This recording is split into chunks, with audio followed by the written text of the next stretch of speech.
తాండూరులో పనిచేస్తుంటుంది ఇంతవరకు. తాండూరులో పనిచేస్తుంటే మాది రేకుల ఇల్లు అయినందుకు ఇల్లు శాంక్షన్ అయింది. మాకు ఇందిరమ్మ ఇల్లు శాంక్షన్ అయింది. శాంక్షన్ అయితే మీకు శాంక్షన్ అయింది చిన్నమ్మ బాబాయ్ అని చిక్కూరులో మళ్ళేసి చెప్పిండు మాకు. చెప్తే మేము ఇంటికి వచ్చినాం.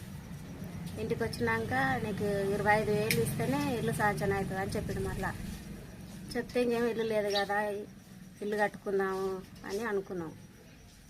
అనుకుంటే ఇక పైసలు మా దగ్గర లేకున్నాయి అడిగింది. కానీ పైసలు లేకపోతే పైసలు లేవు మళ్ళేసి అందులో ఇట్లా ఏళ్ళు కూడా పెట్టలేదు, నువ్వు ఇప్పుడే పైసలు అడుగుతున్నావు, ఏడుకెళ్ళి తెచ్చిస్తావు అంటే మేము తాండూరులో పని చేస్తున్నాం. ఫోన్లు చేసిండు మాకు. ఫోన్లు చేస్తే ఊరికి అడుగుతున్నాడు కదా, ఇస్తాంలే ఎప్పుడన్నా అవసరం పడతాడని 10,000 ఇచ్చినాం.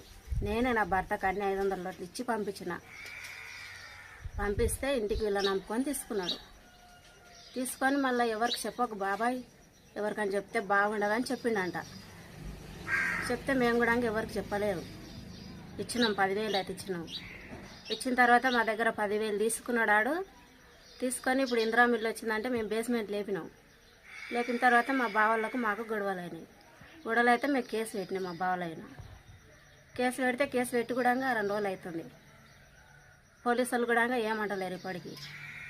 ఈ సిక్కర్లో మళ్ళీ వేసి అడ్డం పడుతున్నాడు మాకు. మా బావలకే సపోర్ట్ ఇస్తున్నాడు. మా దగ్గర 10,000 తిన్నాడు, మళ్ళీ మా బావలకు సపోర్ట్ ఇస్తున్నాడు.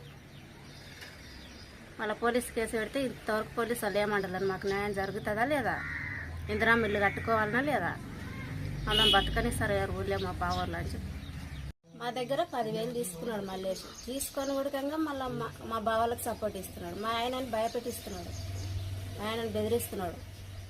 ఇప్పుడు నువ్వు గొడవ పెట్టుకొని కేసు పెట్టినావు, రేపు వాళ్ళు కూడా ఏమైనా గెలుపుకొని నీవైనా కేసు పెడతారు, నేనే పెట్టిస్తా కేసు అంటున్నాడు.